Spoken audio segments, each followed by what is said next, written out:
Boa noite, sejam todos bem-vindos a mais um encontro do GEPOT, o Grupo de Estudos e Pesquisas Organizacionais e Transpessoais da Casa de Padre Pio, o ponto de encontro entre ciência e espiritualidade. Nossos encontros ainda estão sendo virtuais, de modo quinzenal, então aqueles que estão chegando aqui pela primeira vez, sejam todos bem-vindos ao nosso encontro. Hoje a gente vai trazer um convidado muito especial, um amigo nosso de longa data, que pelo menos uma vez ao ano comparece ao GEPOT.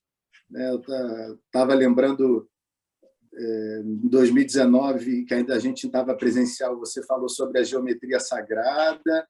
Em 2020, já no modo virtual, você falou sobre as civilizações antigas, raças raízes, Atlântida, foi muito bom. Exatamente. E aí, no ano passado, 2021, sempre nessa mês de setembro, outubro, você falou sobre a intuição e o mental superior. E hoje, mais um tema interessante que a gente vai trazer para todos aqui, que é a tão falada energia Vril, né? Essa grande energia cósmica, que tem muitos outros nomes, dependendo do campo de estudo. E dentro dessa energia Vril, a gente vai entender como ela é uma grande chave para tantos mistérios que existem na humanidade. Então, antes de passar a palavra ao nosso querido Paulo Iannuzzi, eu vou pedir para o nosso coordenador Emanuel Passos fazer as honras da casa e uma abertura para o nosso encontro. Por favor, Emanuel. Então, boa noite a todos, e é com prazer que nós fazemos esse encontro há mais de 20 anos.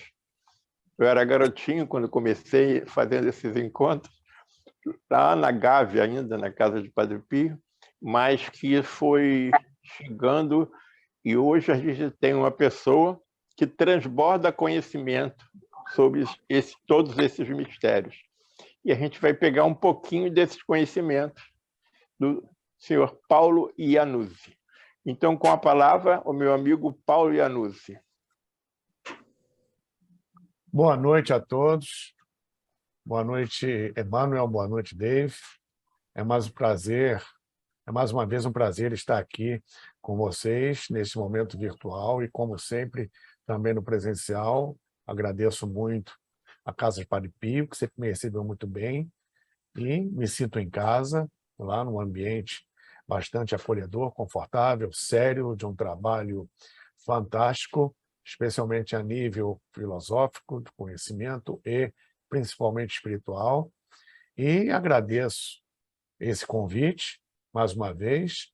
É uma satisfação enorme compartilhar aqui com vocês e a todos que estão presentes neste momento, como sempre digo, investindo seu precioso tempo neste trabalho que não é meu, é de todos nós. Tá? Muito obrigado, eu estou à disposição de vocês para esse tema, no mínimo, instigante, que é a energia Vril. Tá? Muito bem. Considero importante, em primeiro lugar, salientar a questão da energia de uma forma geral, porque se vê muita coisa por aí, especialmente na internet, a respeito de energias maléficas, energias benéficas, energias construtivas, energias destrutivas. Já vi muita coisa a respeito da energia Vril, que é justamente uma energia considerada por muitos benevolente, cósmica, e outros extremamente negativa, de magia negra, etc, etc. O importante frisar aqui é o seguinte: energia, como eu costumo dizer, a menos que eu esteja equivocado, energia não tem sexo. Energia é energia e pronto. Tá? Nós é que qualificamos, segundo pensamentos, palavras e ações, a natureza daquela energia numa frequência vibracional que nós podemos elevar essa frequência ou baixar essa frequência. Então, a resultante, ou melhor, a consequente resultante desse processo vai obviamente, demonstrar uma energia de alta qualidade, de alta frequência, ou de má qualidade ou baixa frequência. Inclusive, quero me corrigir agora, porque o termo boa ou má qualidade realmente é inadequado. São dois aspectos de uma mesma coisa, como reza a quarta lei do Kybalion, polaridade, né? E são dois extremos de uma mesma coisa. Então, nós, repetindo, é que qualificamos, de acordo com pensamentos, palavras e ações, se uma energia vai ser aplicável numa polaridade ou em outra polaridade, construtiva ou destrutiva. Tá? Então, repetindo, não existe energia boa ou energia ruim, não existe cor boa ou cor ruim. Existe, sim, o que fazemos com ela. E a energia avril, ela não fica atrás nesse processo. Ela é uma energia cósmica de uma natureza muito sutil. E como bem disse o Dave, ela tem vários entendimentos e nomenclaturas através do tempo.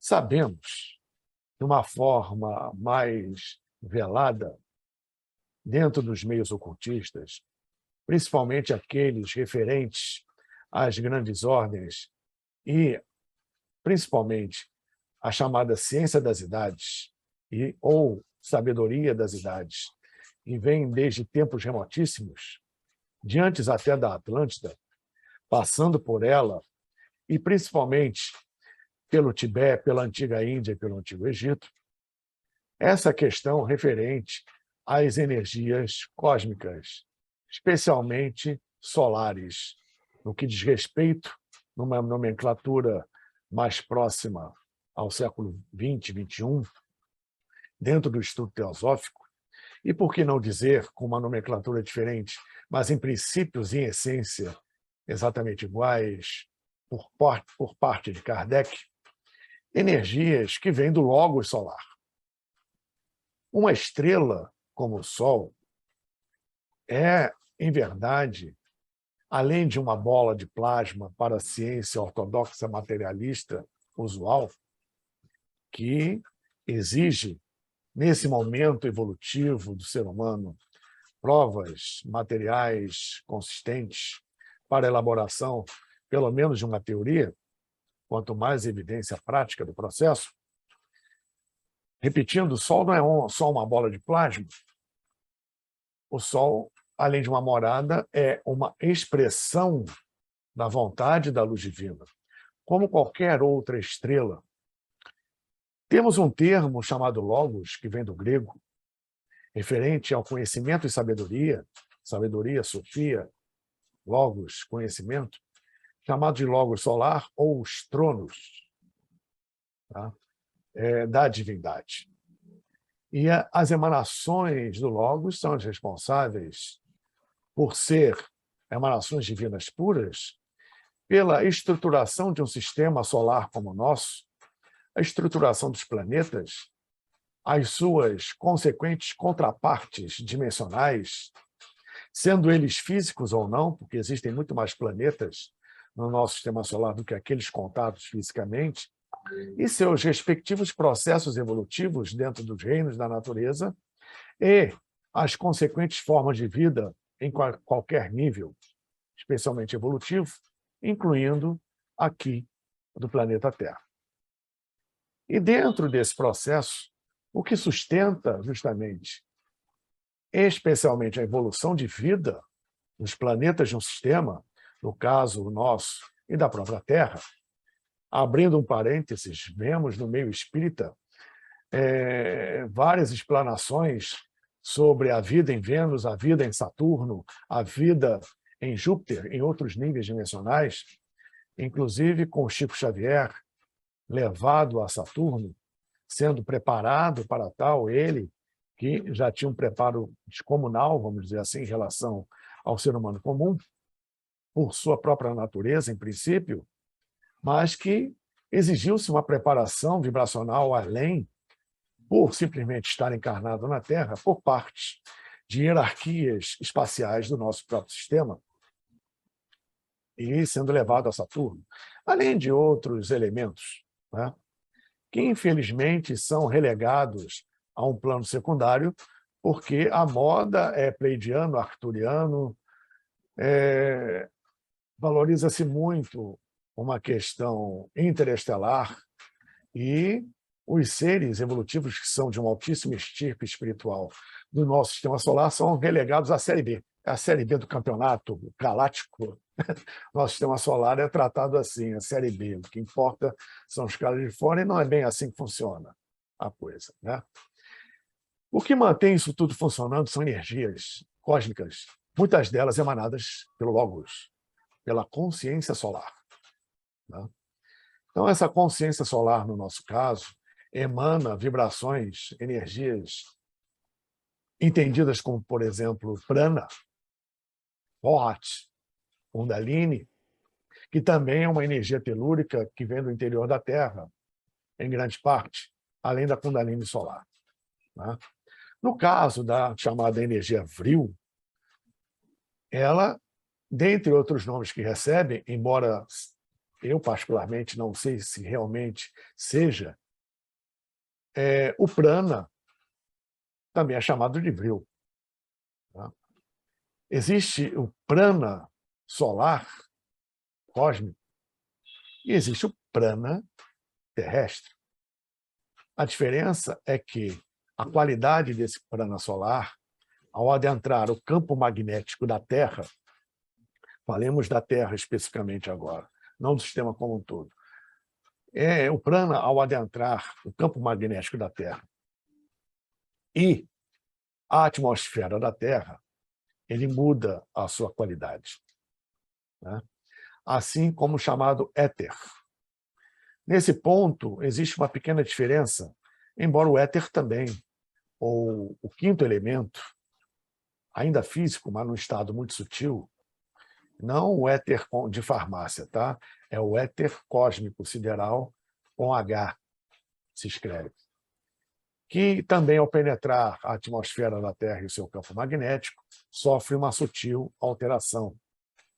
Tanto que cada elemento desses tem um som original, que é chamado de bija, uma cor original, uma forma original, que, ao adentrar o campo da Terra, tem uma leve mudança na sua forma, na sua cor e no seu bija, ou mantra específico do bija, né? Muito bem. Então, dentro desse processo, a energia vinda do Sol, vinda das estrelas especificamente, tá? Que nutre e permeia todo o cosmos, todo o universo, porque na ciência oficial considera-se que existe vácuo interplanetário, interestelar e intergaláctico, enquanto que, no meio ocultista, na sabedoria espiritual, espiritualista, desde milênios de civilizações antigas e as de antes dessas civilizações, que na verdade são Antigo Egito, Antiga Índia, Tibete, China, um recomeço da humanidade a partir do dissídio e queda da Atlântida, desde lá, dessas civilizações e da própria Atlântida, existe uma abertura, sempre existiu, mental, conceitual das energias cósmicas e da ação do éter como meio de propagação interestelar, intergaláctico, interplanetário. Ou seja, o éter e o prana que preenchem todo o espaço sideral e é o meio de propagação real de vibrações, energias, ondas eletromagnéticas. O conceito da física atual já vem de muito tempo colocando que ondas eletromagnéticas são as que se propagam no vácuo. Não, tudo precisa de um meio de propagação, tá? E numa física avançada, numa ciência superior, esse meio de propagação é entendido como o éter, o quinto elemento, a quinta essência da matéria. Fogo, terra, ar e água derivam do éter. Fogo e terra, ar e água voltam para o éter. o éter como a quintessência e essência primordial, dentro, inclusive, num outro aspecto da física, que procura o chamado quinto elemento ou a quinta força. A gravidade, a força atômica, a força nuclear forte, a força nuclear fraca. E esse quinto elemento é procurado. E está à frente de todos nós, debaixo do nosso próprio nariz, e que podemos ouvir em silêncio. Quando estamos em silêncio, ouvimos aquele zumbido, aquele apito agudo nos dois ouvidos, ininterrupto. Você está ouvindo o som do éter. Você está ouvindo a energia vril. Isso é energia vril. Isso é o campo vril. Muita gente coloca como energia vril sendo a mesma coisa que energia taquiônica. Alguém já ouviu falar na energia taquiônica? Que existe, melhor dizendo, a partir dos taquions. E seriam subpartículas a viajar numa velocidade superior à da luz. Ora, pelo menos por enquanto, não existem partículas que apresentem essa natureza. Então, não existem, na verdade, partículas taquiônicas e muito menos energia taquiônica. Existe um campo taquiônico que interage com a energia vril que permeia todo o universo. Essa energia vril ainda não é aceita e é desconhecida pela ciência, pelo menos na sua utilização. E essa utilização, pelo que consta, e os antigos conheciam, ela atuava e atua no chamado eixo gravitacional, invertendo a sua polaridade. E o interessante é que mesmo hoje a ciência não tem uma definição sobre gravidade, além da interação de massas ou ação da massa de um corpo. Tá? E, dentro disso, algo que possa provocar uma inversão do eixo gravitacional é algo espetacular e que consta, de uma certa forma, de escritos e documentos antiquíssimos que ainda estão em pergaminhos do Tibete e estão no Antigo Egito, e que são tratados como folclore, como mito, como lenda, etc. Embora saibamos, no fundo, que todo mito, todo folclore, toda lenda é baseado num contexto histórico, num fato histórico, em algum elemento real, factível. Então, existe, embora não conclusiva, evidentemente, nem mesmo no meio ocultista, a possibilidade da energia vril ter sido canalizada e utilizada, já que ela está presente ao nosso redor e nos interpenetra, assim como os táquions, ter sido utilizada para anular o efeito da gravidade em grandes massas, como grandes blocos de pedra, etc., e ter sido a responsável por sua manipulação, pela anulação da gravidade até um certo ponto desses blocos de pedra, e utilizada assim para a construção de grandes cidadelas antigas, as próprias pirâmides, outros monumentos que desafiam até hoje a lógica da ciência na sua elaboração e construção. Tanto é que uma equipe de cientistas japoneses se instalou perto das pirâmides, no deserto, e procurou construir uma réplica ali no local da grande pirâmide de Keops. O que ela conseguiu foi simplesmente um amontoado de pedras. Não conseguiu reproduzir, em todos os aspectos, muito menos no tamanho, a grande pirâmide. Comprovando que as técnicas que conhecemos hoje, tradicionais, convencionais, de ciência ou mesmo ultra avançada, não conseguem realizar tal feito. E outros feitos, não só no Antigo Egito, com respeito aos templos, como o mundo afora. Então, a energia vril, ela tem possivelmente uma grande participação nisso, tá? E será retomada futuramente pois foi amplamente utilizada na Atlântida. E, a partir do Deicídio Atlante, de uma forma extremamente errônea e passional. O planeta foi quase destruído 2 vezes pelos Atlantes por conta da má utilização do vril e das armas decorrentes da manipulação da energia vril, muito superiores às nossas armas nucleares. Muitos arqueólogos, alguns, melhor dizendo, arqueólogos, e outros estudiosos do oculto classificam que, em momentos bem antigos, principalmente no Oriente Médio, no caso de Sodoma e Gomorra, e no caso da Caxemir, na Índia, noroeste da Índia, pelo que consta no caso do Mahabharata e do Ramayana, épicos hindus a respeito da Guerra dos Deuses, tenham sido explodidos artefatos nucleares nesses locais. Em verdade, foram artefatos que, pelos próprios épicos hindus, brilhavam muito mais que o Sol, foram canalizações de energia vril para uso de armas muito mais poderosas que as armas nucleares. E são, obviamente, tratados de conhecimento que ficaram ocultos, daí nasceu o que chamamos de esoterismo, ocultismo, ou seja, salvaguarda de conhecimentos, cujo trabalho mental de manipulação associado à canalização de energia pode gerar coisas estupendamente maravilhosas, como extremamente terríveis.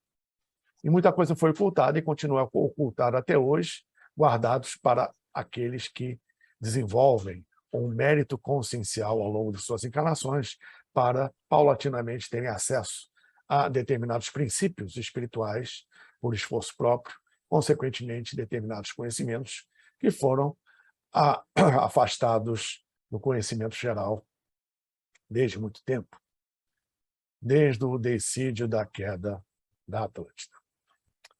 Então, isso tudo nós temos com respeito à aplicação da energia vril e, num determinado momento futuro, quando a sociedade planetária estará num outro nível consciencial, e isso é um processo natural relativo à evolução da sociedade humana no planeta, mesmo passando pelo que estamos passando, que é uma depuração para o que vem por aí, de positivo, e que não é para depois de amanhã.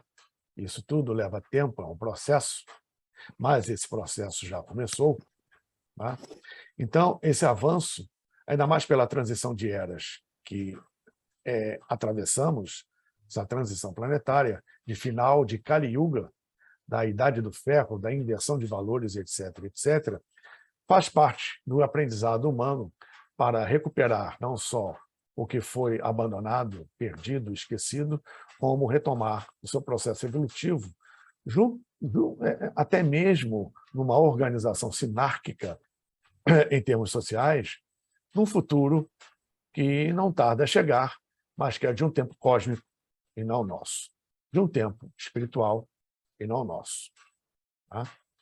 E essa energia voltará a ser utilizada, aí sim, num nível superior, na espiral evolutiva, de compreensão e consciência dentro da questão evolutiva, saindo da 5ª raça e entrando na 6ª raça raiz, para o real propósito da utilização desta energia do campo vril. Tá? E esta utilização cumprirá a sua etapa como a etapa final da recuperação de um conhecimento cósmico, em termos da verdadeira utilização e verdadeiro lugar do éter, ou do vril, ou do prana, dentro do processo evolutivo, como, obviamente, a última etapa, no sentido de utilização dessa energia. Nós ainda utilizamos energia de origem fóssil, energia cujas fontes são densas, primitivas e altamente poluentes. As nossas técnicas, nossa tecnologia em termos de obtenção de energia ainda são altamente poluentes, também devido a interesses econômicos, financeiros que estão, obviamente, por trás e que obstaculizam pesquisas e avanços consideráveis para a adoção de uma energia mais limpa, de uma tecnologia superior. Essa já existe, uma tecnologia a partir da água, dos ventos e etc. Mas ainda é muito primitivo. O que estamos encontrando agora, e já existe uma usina ou outra, existem usinas, centros de pesquisa, em verdade, no planeta, principalmente na China, na Alemanha, na França, na Inglaterra e nos Estados Unidos, sobre a pesquisa da fusão nuclear. A fusão nuclear é o que o Sol faz, é o que as estrelas fazem, fundindo, ao contrário da energia nuclear que nós já dominamos, em parte, que é a fissão nuclear, a quebra do átomo. A fusão nuclear é o amálgama de um átomo com o outro. O Sol, por exemplo, como qualquer estrela, ele transforma hidrogênio em hélio. Os átomos de hidrogênio, abundantes numa estrela, se fundem, transformando em hélio. 2 átomos de hidrogênio, um próton, um nêutron e um elétron, se fundem com o outro e viram hélio. 2 prótons, 2 nêutrons, 2 elétrons. É isso que está se procurando fazer, reproduzir a energia solar, que é completamente limpa, praticamente inesgotável, de ampla utilidade e super hiper barata. Então, esses centros de pesquisa estão quase lá, mas existe um elemento necessário para manter juntamente essa estrutura estável, porque já se conseguiu a fusão nuclear, mas ela é instável, é muito volátil e perigosa. Se vocês se lembrarem do filme Homem-Aranha 2, com o Dr. Octopus, ele consegue isso. Só que ele precisa de um elemento para estabilizar o processo. Esse elemento é o hélio 3, que só se encontra na Lua. Não existe aqui. Então, as próximas missões de retorno à Lua são para construir uma base lunar, principalmente onde tem água. Existe água na Lua, forma de gelo, evidentemente, no Polo Sul lunar. Desse gelo é extraído oxigênio, água, para os astronautas, para uma base lunar, oxigênio para uma base lunar e o hidrogênio transformado em hélio 3, que é trazido para a Terra para a estabilização da fusão nuclear.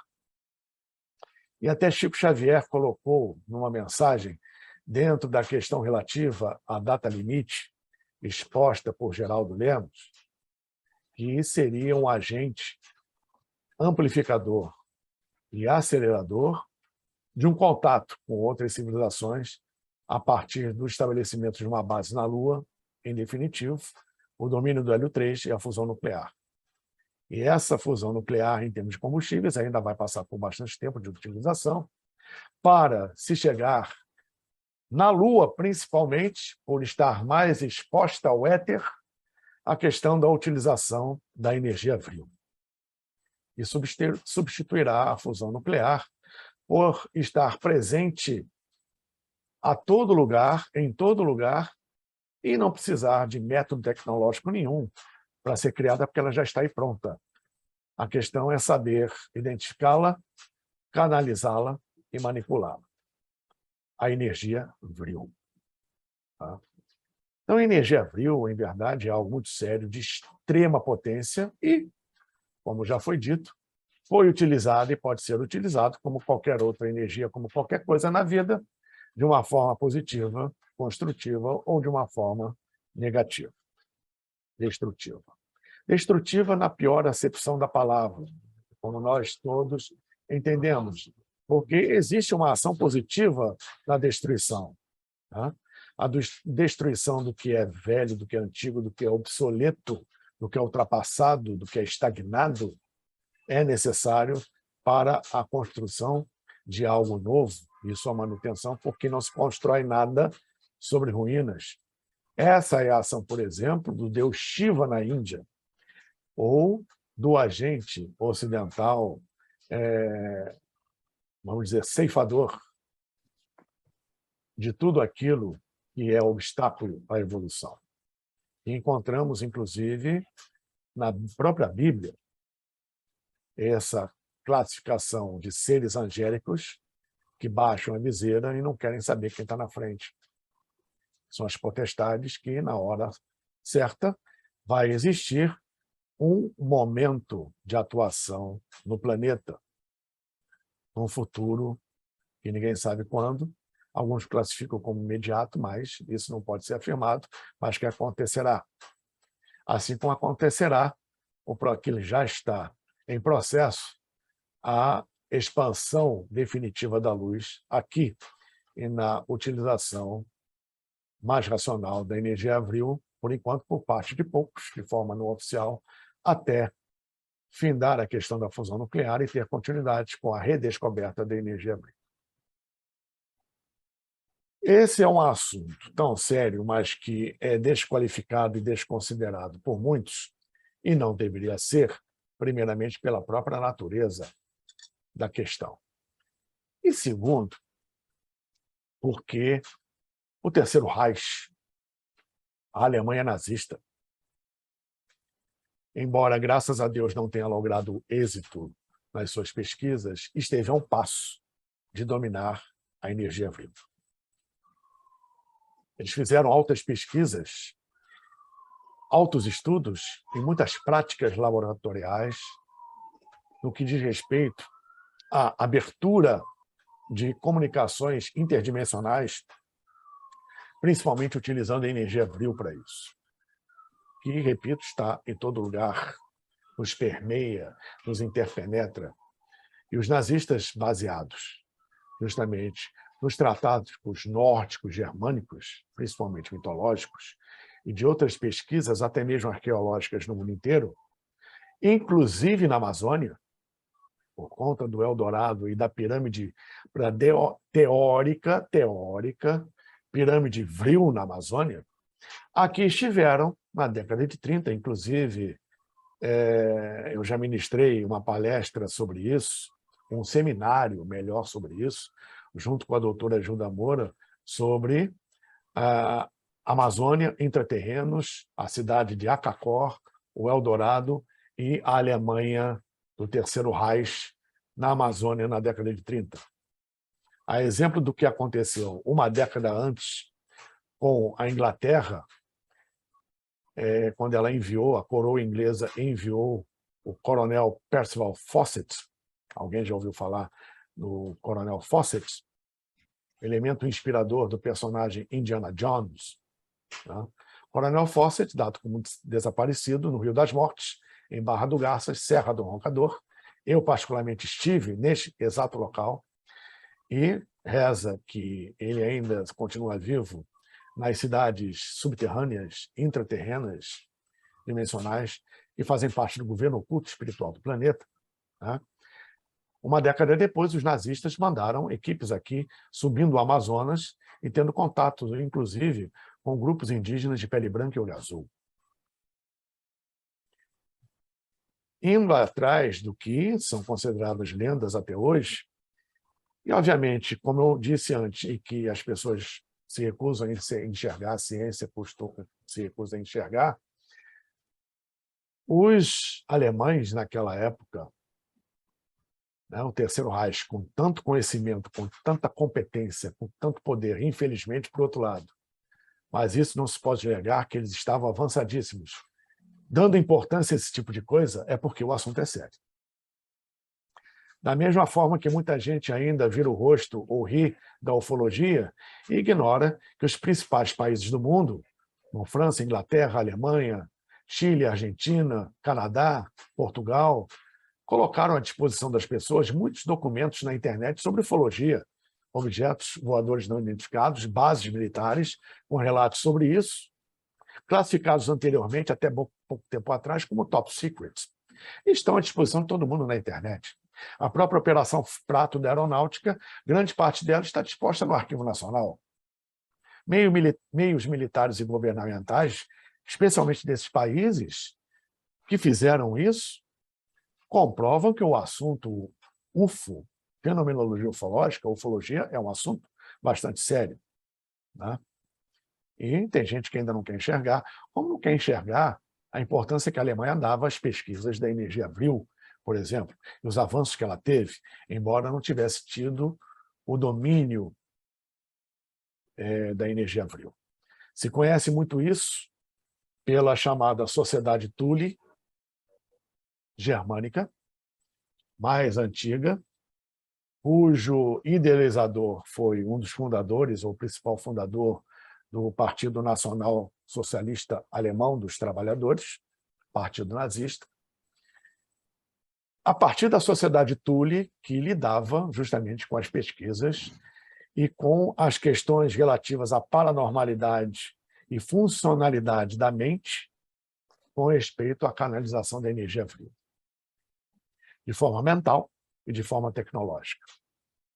A partir dessa Sociedade Thule, criou-se, ali no Terceiro Reich, uma questão seríssima com a liderança de Heinrich, Goebbels e do próprio Hitler, com respeito à cúpula nazista, todos pertencentes à Sociedade Thule, né, vindos da recém-criada SS, cujos símbolos são duas runas.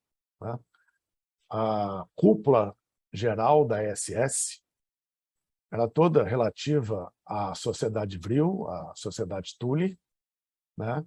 E a Sociedade Vril, propriamente dita, uma vez que essa pesquisa foi transformada num órgão interno mítico, místico e esotérico nazista, né? Transformando-se de Sociedade Thule para a Sociedade Vril, a partir das canalizações relativas a isso. Infelizmente, isso foi tão forte, tão marcante na Segunda Guerra e na sociedade em geral do pós-guerra, que fez com que a energia vril tomasse um entendimento de cunho pejorativo, negativo, por conta dessa ação, dessas ações do Terceiro Reich. Mas, como foi dito no início, isso não tem nada a ver. Energia não tem sexo, pode ser canalizada por um lado ou por outro. Se a Alemanha conseguisse pelo menos 1/3 do que ela idealizava, não estaríamos aqui dando essa palestra. Tá? Os próprios os soviéticos e aliados, quando chegaram em Berlim, ao tomar conhecimento dos documentos da Alemanha na sua parte científica e na filosofia da Sociedade Vril, e tudo que se pretendia, ficaram abismados e falaram: nossa, como é que nós ganhamos essa guerra? Não era para termos ganho essa guerra. E essa guerra, ela tem um caráter muito mais espiritual de outros planos do que este reflexo no plano físico, que já foi bastante temeroso. Tá? E um detalhe,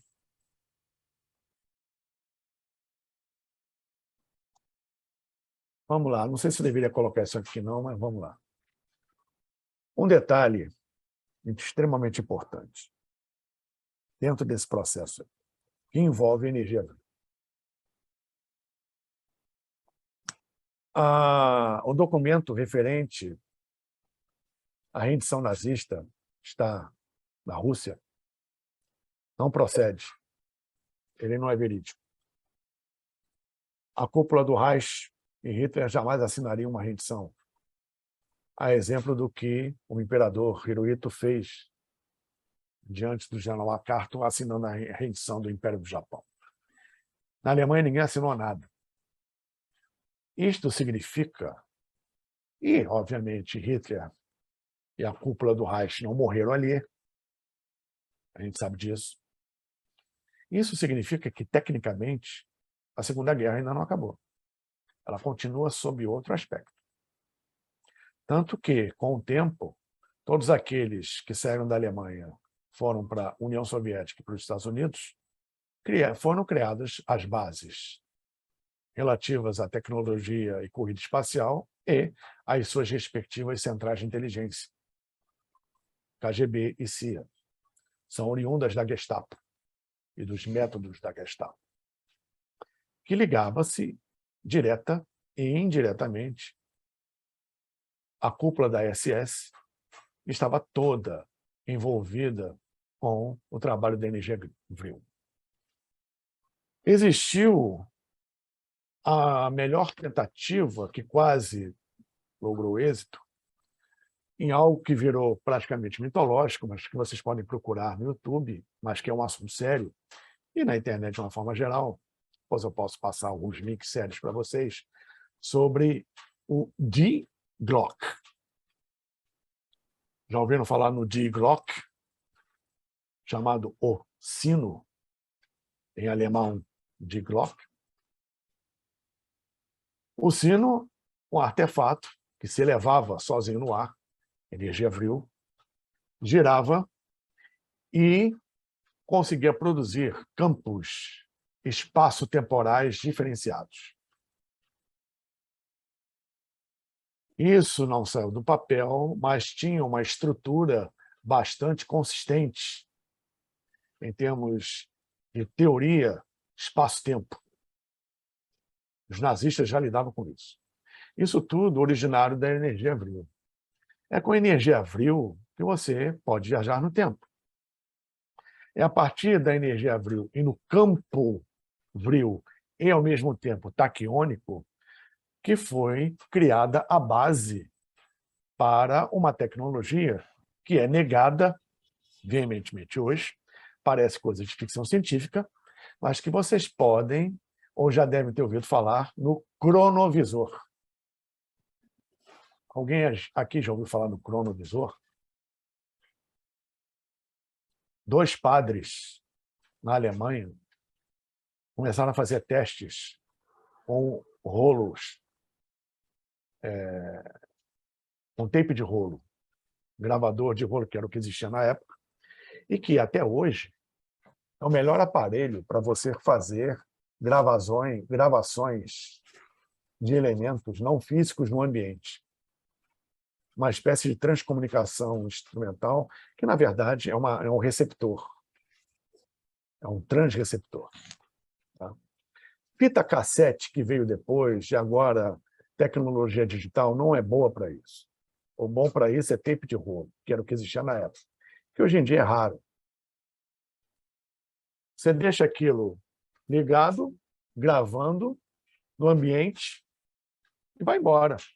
Ambiente que não tenha ninguém, silencioso, geralmente à noite, e você chega de manhã e vai lá ouvir aquilo. O ambiente estava vazio, sem ninguém, solitário, sem barulho, fechado, à noite, não tem que gravar barulho nenhum, né? Não somente ruídos eram gravados, como vozes e frases inteiras. Você pode fazer isso na sua casa, você pode fazer isso em qualquer ambiente. Junte um pouco de coragem e faça. Tá? E esses padres fizeram isso. Essa é a ideia de transcomunicação antiga. E eles conseguiram gravar a voz que, presumidamente, seria do pai de um deles, já desencarnado, óbvio. E o padre, que tinha uma mente científica aberta, eu não me lembro o nome dele, vocês podem procurar na internet que tem. Digitem cronovisor. É um negócio aparentemente muito louco. Mas o padre tinha uma mente aberta e ele classificou a possibilidade de, em vez de ser diretamente a voz do pai, ser algum registro acástico ou algum registro que fique no espaço-tempo que o aparelho captou. E ele pensou, poxa, se uma simples fita dessas pode captar isso, coisas do gênero, entendendo-se que seja isso, um rádio faz a mesma coisa. Ele capta ondas no ar e transforma essas ondas, a partir de um elemento transmissor, ou que esteja no ar, em som audível. E a televisão estava começando. Ora, se um som faz isso e podemos também captar imagens, o que impede, no caso, se foi realmente uma voz perdida no tempo, captar sons e imagens, principalmente imagens, a nível espaço-temporal, fora no nosso tempo linear. Tá?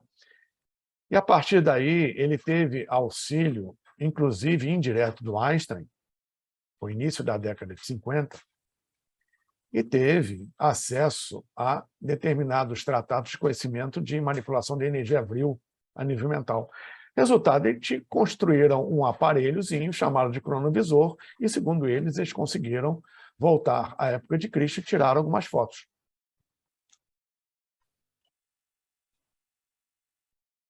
Se isso é verdade ou não, não se sabe. O que se sabe é que o Vaticano encampou isso, confiscou o aparelho, confiscou toda a pesquisa, está no Vaticano até hoje, o Vaticano, obviamente, nega não só a existência disso, como a possibilidade disso. E sabemos hoje, também, em termos estratégicos, e até mesmo financeiros, e outras questões, que nada acontece no mundo sem passar por Israel, pelo Vaticano e pela Inglaterra. O Vaticano está envolvido com determinadas coisas há muito tempo. Bem antes dos Estados Unidos, ele já pesquisava fenômeno UFO. Até Bento XVI declarar que os ETs também são filhos de Deus. Eles existem e que não devemos temê-los. Isso o Papa Bento XVI falou. E o que um Papa fala vira encíclica. Não é apenas uma conversinha em off. Então, você vai juntando as peças, vai juntando as coisas, vai vendo que até a propulsão de determinadas naves classificadas como intraterrenas ou extraterrenas são basicamente manipulação da energia Vril, que, sendo que permeia o éter, está num nível espaço-temporal fora do aprisionamento e entendimento linear que temos de espaço-tempo. Ou seja, são conhecimentos que estão pipocando, literalmente, desculpe o termo, cada vez mais, que já foram aplicados com seriedade,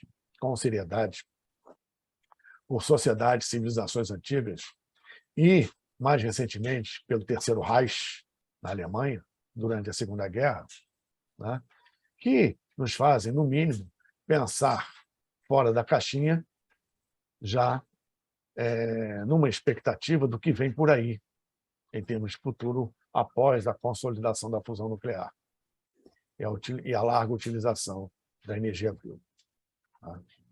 Então, em resumo, a energia Vril ela é permanente, presente, a partir do que as estrelas emanam, está no cosmos, é o éter, é o prana, que permeia tudo, nos interpenetra, responsável por toda a estrutura, principalmente de vida, no nível dos reinos evolutivos, mineral, vegetal, animal, aminal, supraminal, física e extrafísico, de todo o sistema planetário, de toda a estrutura de uma galáxia, de toda a estrutura do universo, e por que não no planeta Terra, nos nossos corpos e na nossa evolução consciencial. Isso tudo, aproveitado como já foi, tecnologicamente, num salto indescritível de qualificação e utilização de energia infinita, inesgotável e barata. Tá? Que, aliás, quando a energia Vril for redescoberta oficialmente e oficialmente aplicada, não existirá mais a qualificação de caro ou barato. Tá?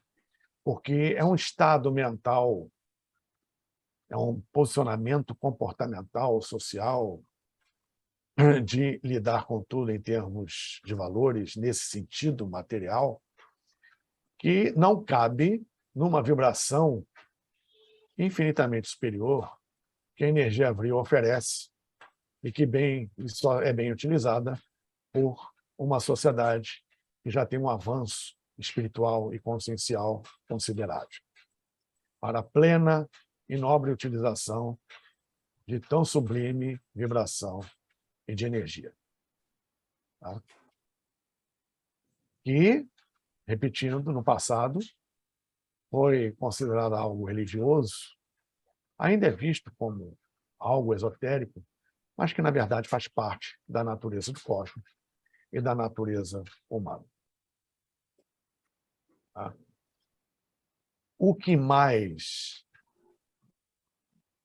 é importante na estratégia geopolítica, geoeconômica, qualquer coisa a nível planetário, atualmente, que principalmente ofereça poder, é a energia. Depois vem informação. A luta das sociedades, a luta dos países, no seu desenvolvimento e na superação do outro e na aquisição de poder, está na aquisição de cada vez mais energia. Você procura mais energia. Quanto mais energia, mais disposição você tem para fazer de tudo. Você, sem saúde, sem energia, consegue fazer alguma coisa? Não. Quando você está disposto, bem disposto, você sente uma força tal que vem de dentro de você e uma abertura para outras forças que te permeiam e outras consciências, inclusive a nível espiritual, que fazem com que você tenha a real sensação de que pode dominar o mundo a qualquer momento. Isso é energia. Então, na questão geopolítica, geoeconômica, principalmente, quem tem mais energia e quem tem mais informação domina. E, convenhamos, no estágio que a humanidade está atualmente, a espiritualidade jamais permitiria, como já permitiu antes, e deu no que deu, o acesso direto ao conhecimento e manipulação de uma energia tão poderosa como é a vida.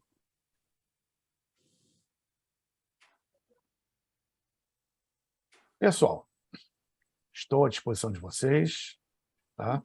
Esse assunto é vasto, mas vou ficar por aqui, por enquanto, e estou aberto aos seus questionamentos, tá?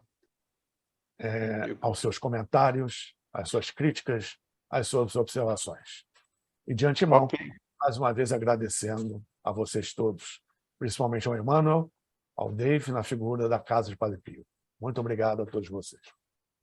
Olha só, eu não queria acabar, não, quero que continue por mais umas 6 horas, porque é uma coisa muito interessante, muito avançada e muito antiga. Então, eu queria fazer umas coisas assim mais pragmáticas para o público em geral entender sobre a utilização. Nós não temos capacidade de entender perfeitamente nem utilizar essa energia, mas seres de outras orbes têm, e eles utilizam. Agora, vamos começar com uma pergunta bem objetiva, para depois a gente poder espalhar mais. Na sua concepção, nos milagres de Jesus, ele usava essa energia vril? Com certeza. Era isso que... A questão é que, fora o aspecto tecnológico, que vai exigir também um grau, um nível de consciência bem mais avançado, que é o caso dos nossos irmãos do espaço e dos nossos irmãos intraterrenos, né? Seres excelsos, avatares como o Cristo, que estavam em missão e num processo pessoal de avanço que nós não temos condição de conceber esse nível, ao mesmo tempo que você muito bem, com bastante propriedade, mencionou a questão do vril sendo bastante avançada e, ao mesmo tempo, bastante antiga na história da humanidade, pois é uma energia perene que sempre esteve, está e estará, né? Essa questão de um ser como Jesus ter encarnado num corpo igual ao de todos é, ao mesmo tempo, verdade, como, ao mesmo tempo, existem traços, inclusive no próprio corpo físico, de avanço em relação à humanidade em geral. Então, um ser como Jesus, para fazer o que ele fazia, ele também tinha que ter elementos do corpo físico, como uma glândula a mais do que a gente tem, que ajuda, dentro de uma consciência avançadíssima, estupenda, dominar o processo e canalizar da melhor forma possível essa energia. Porque a energia divina vem do Logos, vem da manifestação divina no nosso sistema, ou seja, vem de uma mônada espacial solar, a centelha divina para um sistema inteiro, como temos a centelha divina dentro de nós, e de acordo com a lei de Hermes Trismegisto, assim como está em cima, é como está embaixo, não igual, mas semelhante a análogo, ou, como Cristo disse, que você liga embaixo, liga em cima, que você liga na terra, você liga no céu, que você liga no céu, você liga na terra. O que você desliga no céu, você desliga na terra. É a mesma coisa. Tá? A energia avril não deixa de ser uma energia divina, de altíssima frequência. Então, o entendimento de que Deus faz o milagre, ele faz o milagre por intermédio de sua manifestação. Essa manifestação é uma energia. E essa é a energia avril. Agora, com uma energia mesmo de classificação divina, quando ela chega no âmbito terrestre, a utilização para um lado ou para o outro vai depender do grau de consciência de cada um. Por isso que se diz, a nível cósmico, a nível sideral, especialmente por civilizações avançadíssimas do espaço exterior, elas dizem que o mal, o que nós classificamos de mal, de negativo, em termos de pensamentos, palavras e ações, é latente no universo, mas manifestada no ser humano. O ser humano manifesta o mal, uma coisa que cosmicamente é latente. Acho que é manifesta pelo ser humano, dependendo, obviamente, do grau evolutivo consciencial de que ele esteja. E que não deixa de ser, sob uma ótica sideral, cósmica, procedimentos infantis. Tá? Guardadas as devidas proporções, seres como Jesus e civilizações do espaço bastante avançadas consideram o que fazemos de negativo aqui como criança fazendo arte. Mas, de vez em quando, o negócio extrapola, é preciso ser educado. Tá? A criança precisa de uma palmadinha no bumbum, de vez em quando. Essa palmadinha no bumbum somos nós mesmos que damos em nós mesmos, pela consequência de tudo que fazemos, das nossas escolhas. Então, a energia avril, quando ela é adulterada, eu estou colocando isso porque muitas pessoas vão perguntar, ou já perguntaram, poxa, mas é uma energia classificada como divina, como é que ela pode ser usada para o mal? A escolha é nossa. A escolha é de acordo com a consciência, as limitações e a infantilidade evolutiva de cada um. Tá? Oi, Paulo, eu tenho uma pergunta. A ignorância de cada um. A ignorância de cada um. Então, o que Vamos abrir agora para outras pessoas, senão... A energia avril foi o que não só Jesus, como outros tantos avatares, é o que, por exemplo, o Dr. Fritz usa. Exato. O Dr. Fritz é extraterrestre, porque tem o Dr. Fritz do astral. Os dois. Os dois utilizam também dessa energia, dessa vibração. Para que justamente aquilo crie um campo para o ectoplasma agir. Uma coisa decorre da outra, uma reação em cadeia, um efeito dominó. Nas materializações também é usada a energia avril. Sim. Bem lembrado. Só para fechar um pouquinho, para abrir para outras pessoas, você acha que a queda da Atlântida se deu ao mau uso dessa energia? Eu penso que sim. Pelo menos foi um fator de uma porcentagem bastante considerável. Porque os Atlantes, eles tinham uma limitação emocional muito grande, porque era a quarta raça raiz, raça Atlante, era a raça para desenvolver e resolver a questão emocional. Não só não desenvolveu e não resolveu, como deixou essa pendência para nós, raça ariana, quinta raça raiz.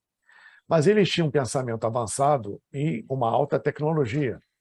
E por lidar diretamente com o emocional, aliado ao pensamento e à tecnologia, eles tinham conhecimentos incríveis que manipulavam mental e tecnologicamente coisas como o vril. As armas e o conhecimento atlante nesse sentido eram tão avançadas que faziam com que a nossa tecnologia atual parecesse um palito de fósforo, sem exagero. Então, conhecimentos nesse nível tinham que ser ocultados na humanidade, principalmente do conhecimento do que a nossa mente é capaz de fazer. Hoje, quinta raça raiz, herdamos essa questão atlante emocional. Arroubos emocionais, baques emocionais, questões puramente passionais que levam a ações inconsequentes e impensadas. No campo religioso, por exemplo, não fui com a cara desse fulano, eu vou lá no terreiro mandar fazer um trabalho contra ele. Isso é Atlante. Quero dominar ele. Quero dominar ele. Né? Pois é. Isso é daquela época. Nós, inconscientemente, ainda executamos atos que são motivos para a queda daquela civilização. Exatamente. Então, vamos abrir para outras pessoas? Então, está aberta, né, Dave?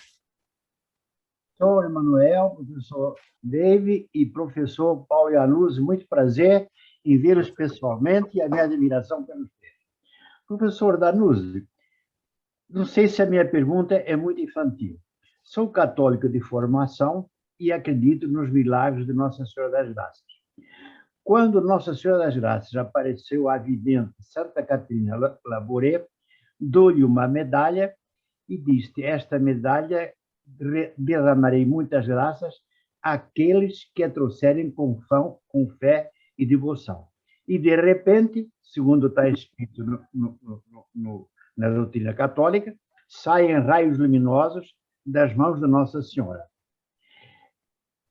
Como a raça antes da Atlante também saía raios luminosos das mãos deles, a minha pergunta infantil, desculpe, esses raios que Nossa Senhora derramou como raios luminosos, teria alguma coisa da energia vil?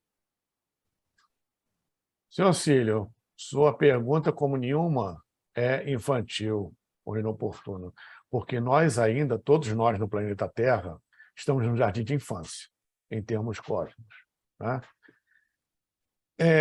Eu penso que a energia vril, pelo menos em grande parte, pode ser motivo dessa manifestação, além de outras. Tá?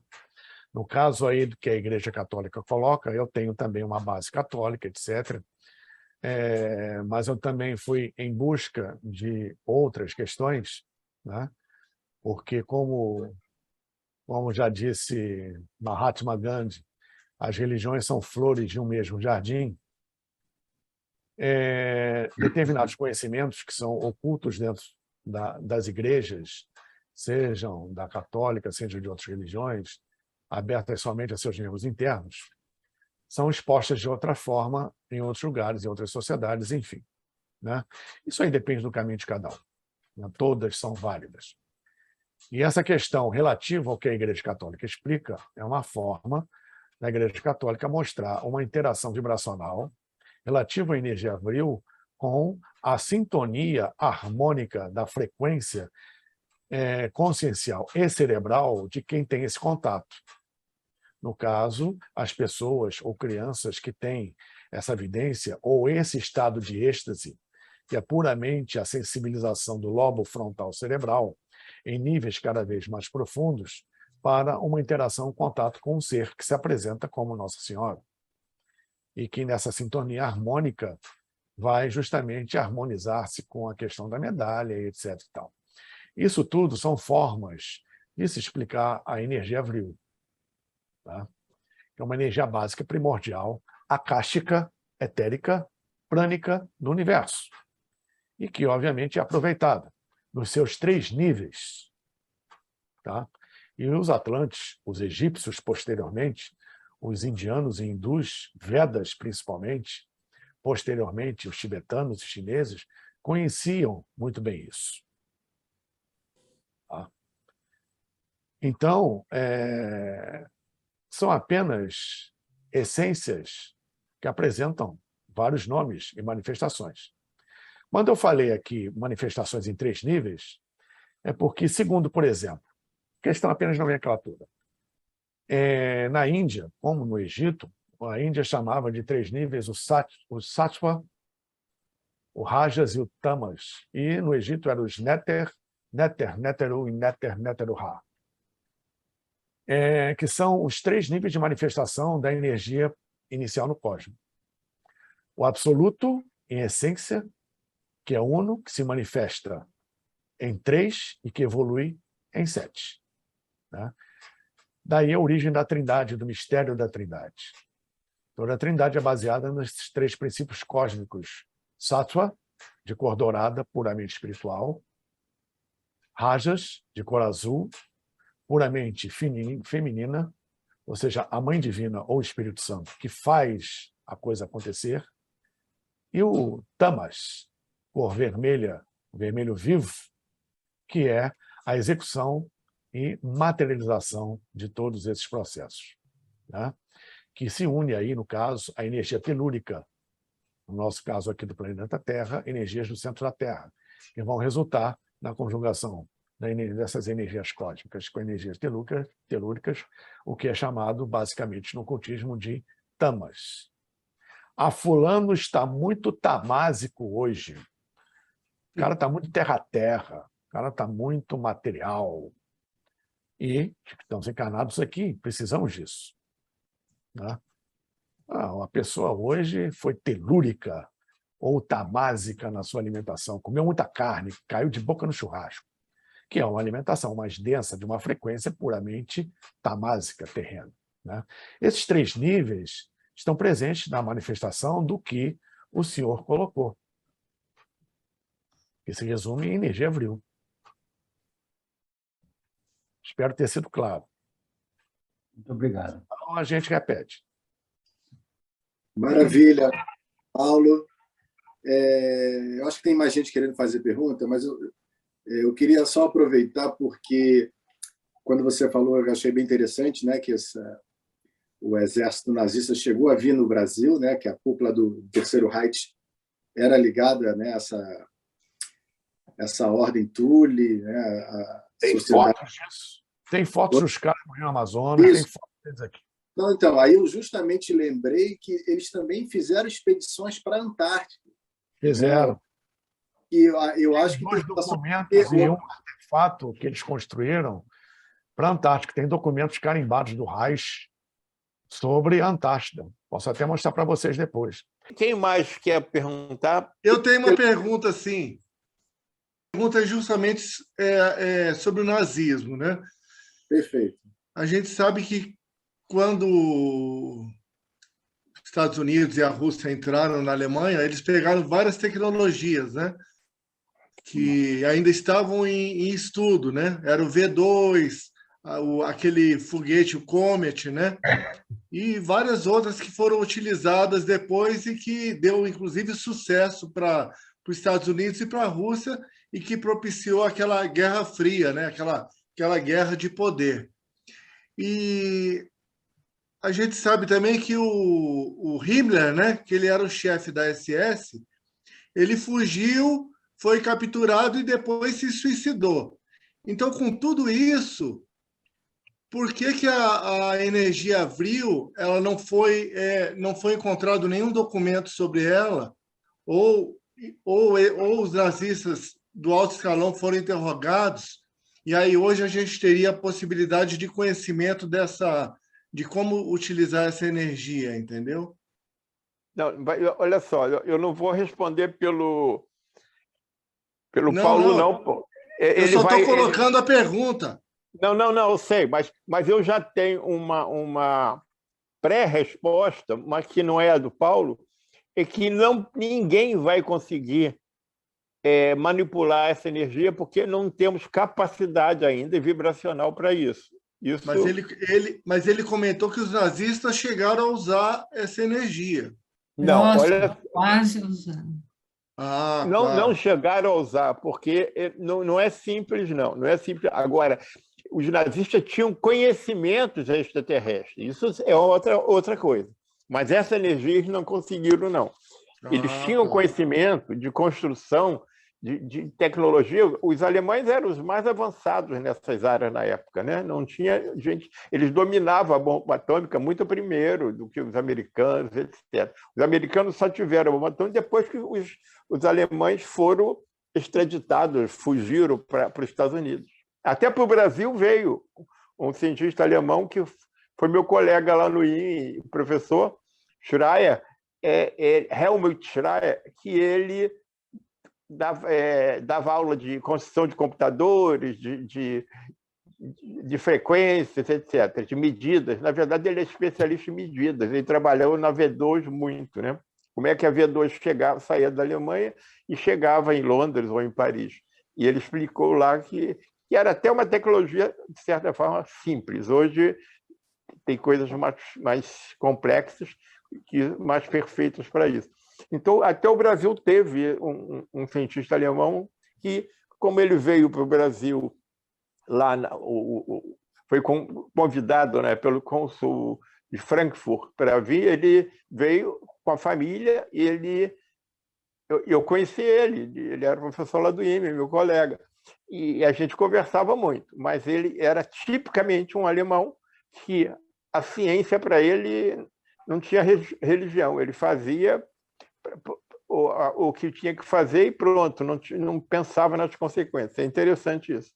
O Luiz Fernando ele lembrou bem, a nata dos cientistas alemães, muitos migraram para os Estados Unidos e muitos migraram para a Rússia, e eles se tornaram essa potência de inteligência tecnológica por causa disso também, né? Então, até que ponto eles conseguiram usar a energia Vril, né, para criar novas tecnologias, né? Aí a gente lembrou que você, no início, falou que ainda bem que eles não tiveram sucesso, né, os nazistas, não conseguirem não usar lograram êxito.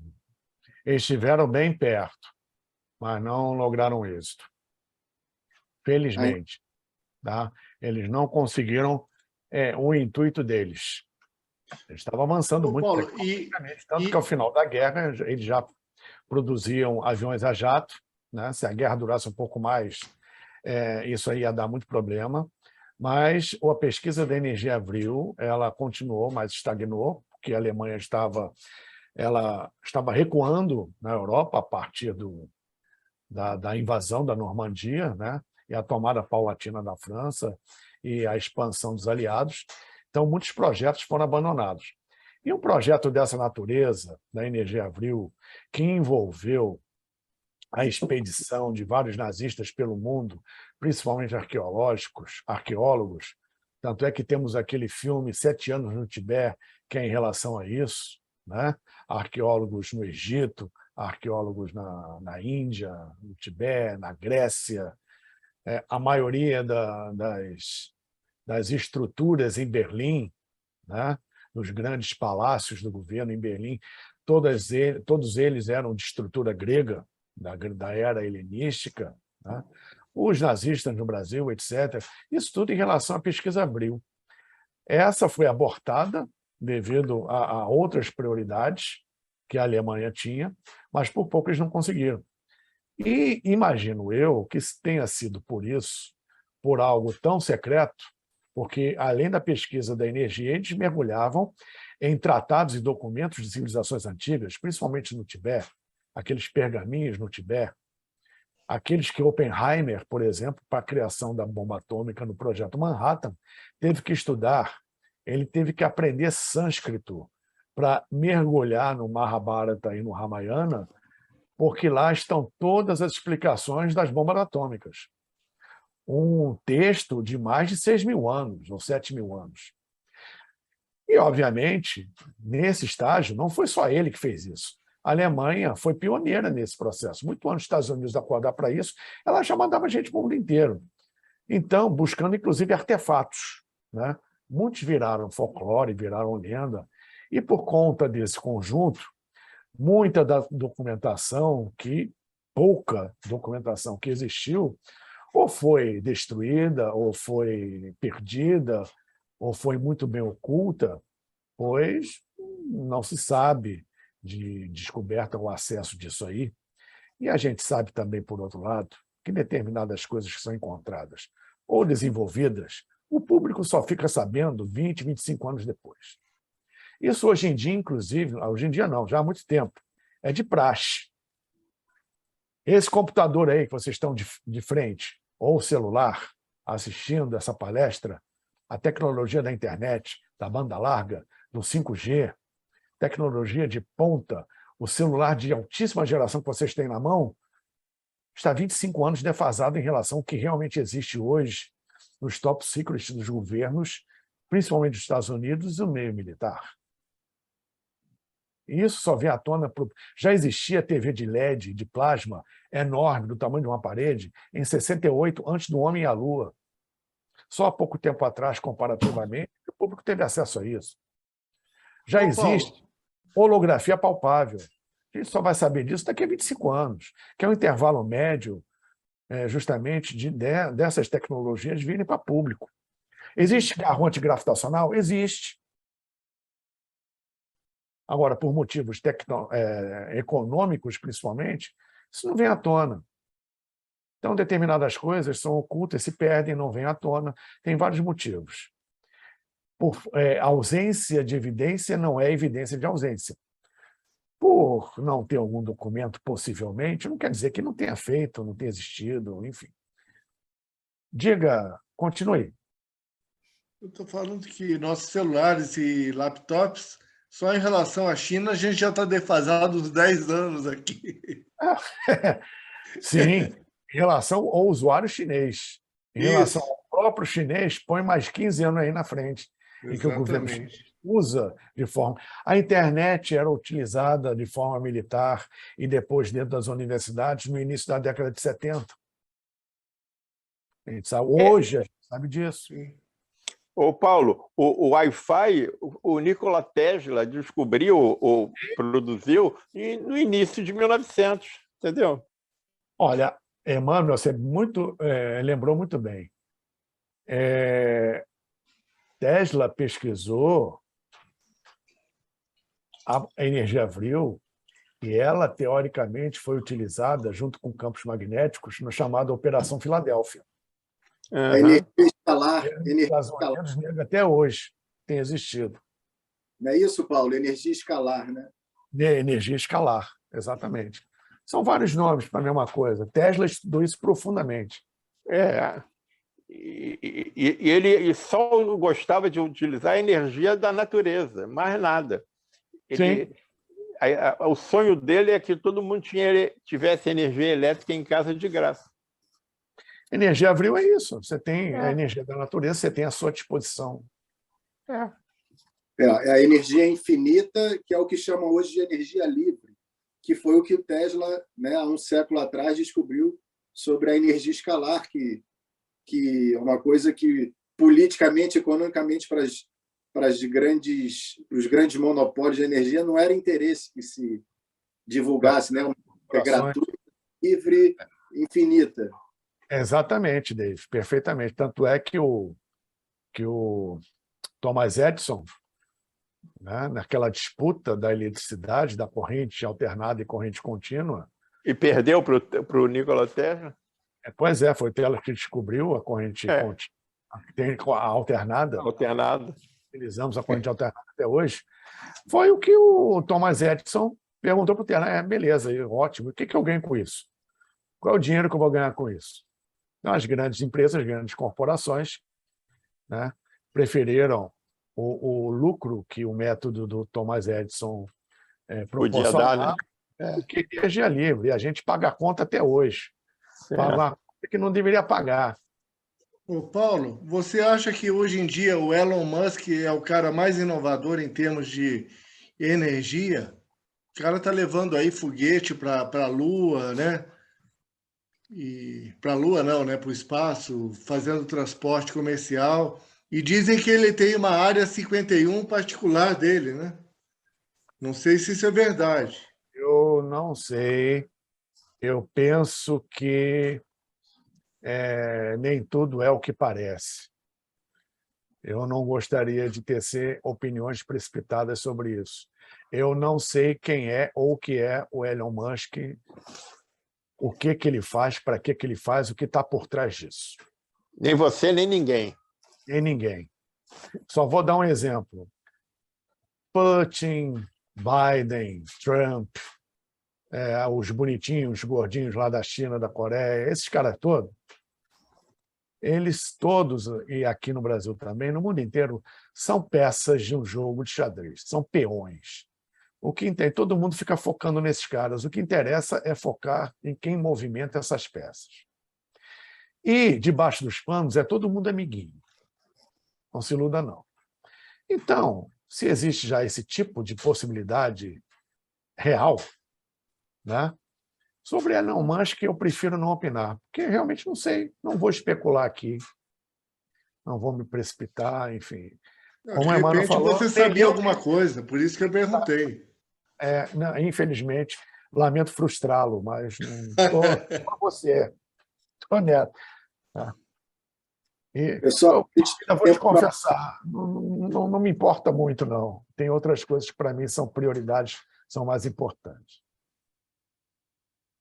Então, nesse momento, eu vou pedir para o nosso querido Paulo fazer as suas considerações finais, né, desse tema tão interessante que, como o Emanuel falou, a gente poderia ficar pelo menos mais umas 6 horas aqui, né, e realmente é bom saber, né, quando a gente tem um conhecimento, a gente vai desvendando muitos desses mistérios através do saber, né, que é o grande trunfo que a gente tem, né, para ir despertando a nossa consciência.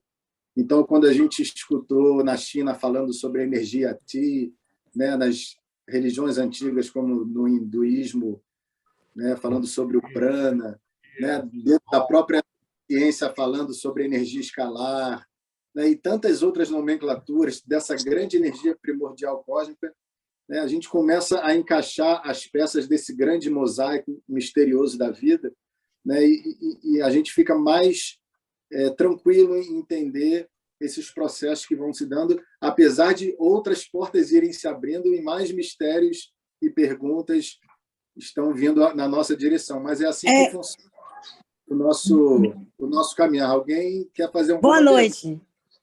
Boa noite. Eu cheguei um pouco atrasada, tá? Eu não pude comparecer na hora. Eu queria perguntar o seguinte: a energia que a gente já usa, eu quero voltar aqui, né? É da natureza, claro, né? Tem das águas, enfim, tem a eólica, enfim, tem diversas, né? O sol. O que você quis dizer mais amplamente com energia de natureza? Quer dizer, além dessas que a gente já conhece, você tem conhecimento de outras, é isso? Essa é uma das perguntas.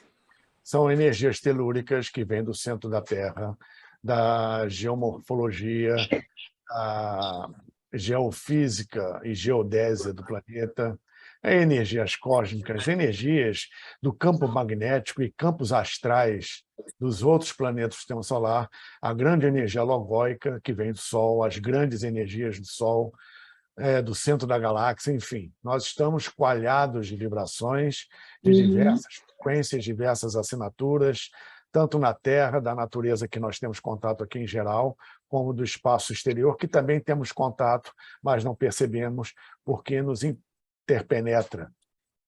E Entendi. A questão é senti-las em vez de qualificá-las. Nós vamos chegar nesse estágio, porque quando a gente conseguir, de dentro para fora, sentir e trabalhar com isso tudo, não precisaremos mais de nomenclaturas.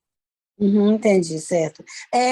Mas há alguns anos atrás, há uns 30 anos, eu falei para o meu marido que vai chegar um momento em que a gente nem vai precisar desses transportes aí que estão inventando agora, elétricos, tudo, porque a gente vai aprender a se desmaterializar e se materializar onde a gente quiser. Entendeu? Então, isso já vai ser um grande avanço, né? Agora, ainda vai levar um bom tempo para acontecer, mas estamos no caminho. Isso é verdade. Agora, outra coisa que, assim, eu quero saber, você mesmo, alguém aí, tem algum conhecimento dos avanços das tecnologias em relação aos desenvolvimentos de celulares e computadores que ultrapassem a todos estes de uma maneira, um conhecimento contábil, quer dizer, um conhecimento mesmo, de fato. Eu sei que esses países desenvolvidos têm muito mais, né? Só que tem outras tecnologias em outros aspectos que nem eles deixam vazar para eles próprios, né? Tecnologias avançadíssimas do que já foram colocadas aqui, e do que você está mencionando, e muito mais, elas só aparecem no planeta com autorização do pessoal do outro lado, de verdadeiras Não. equipes de hierarquias espirituais. Que nós, Isso é... de espirituais. Então, o homem precisa estar preparado para o uso de determinadas tecnologias. Algumas até foram adiantadas, que é o caso, por exemplo, do celular, que é uma tecnologia que a grande maioria não sabe usar. Tá? Mas está disponível. Outras mais avançadas, a gente ainda não tem condição. Terá futuramente, mas isso não cabe a nós. As descobertas que existem, as pesquisas, também são inspiradas de cima. Respondendo a Dark, eu acho que vai ser a próxima tecnologia de celular vai ser implante, né? Quer dizer, a pessoa vai ter o celular implantado e não vai precisar usar as mãos. Então vai falar, vai se comunicar. Mas isso não é para agora, para daqui a alguns anos, né? Na pele, no caso, você quer dizer. Isso, na pele, no cérebro, nos neurônios, né? Eu acho que essa é a próxima etapa. Mas deve estar um pouquinho longe, mas eles já estão pesquisando, com certeza. É uma etapa diferente, porque o homem se desenvolvendo como ele deve ser, não precisaria disso. É verdade. Com o pensamento, ele já poderia estar bem além, né? Sem esses apetrechos todos, né? Tal qual eu, mal comparando, né? Eu que sou cega, tenho que usar apetrechos, né? Para ter um mundo mais acessível. Mas vai chegar um momento em que a acessibilidade vai partir do próprio deficiente, entendeu? Não com os aparelhos pendurados aí para dar acessibilidade, mal comparando. Vai chegar o tempo, como já aconteceu, que não existirão deficientes. Sim, com certeza, por causa das células-tronco, não é isso que você quer dizer? Não. Por causa de quê? Hã? Como diz meu filho, por causa de quê? Por causa do desenvolvimento natural, evolutivo, a qual a humanidade, queira ou não, a seu tempo está destinada. Esses temas são muito interessantes, muito impactantes. Eu estou sempre querendo aprender e por isso eu pergunto, entendeu? Pessoal, muito obrigada. Eu vou... Paulo, enquanto você vai fazendo suas considerações finais, eu vou colocar na tela os seus contatos, até se você quiser divulgar algum curso, algum evento no próximo período seu.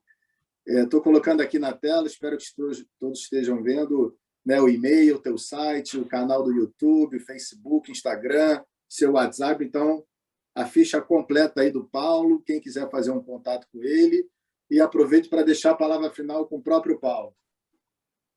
Muito obrigado, Dave. Né? Executo como essa lives que, em geral, a grande maioria está no meu canal, né?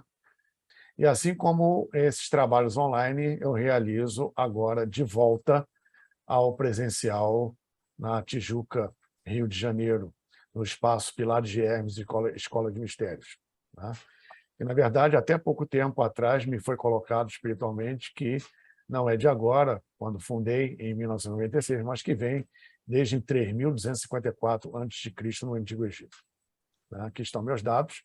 Agradeço mais uma vez a Emmanuel, a Dave, o carinhoso, gentil convite, sempre de irmãos, e a Casa de Padre Pio, que sempre me acolheu com tanto carinho, assim como acolhe a todos, agradecendo imensamente por mais essa oportunidade, que como procuro dizer que, na verdade, foi uma mensagem que recebi: não lutem contra as trevas, lutem a favor da luz, porque não há deserto que nunca se acabe. Tá? Muito obrigado a todos.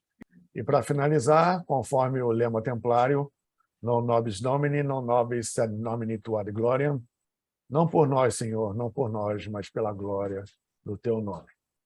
Que Deus abençoe a todos nós abundantemente, na paz de Cristo. Namastê, Jai Ra. Muita Bom luz. descanso. Muito obrigado. Boa noite. Nos vemos daqui 2 semanas nesse mesmo canal, nesse mesmo horário. Boa noite a todos. Obrigado. Boa noite.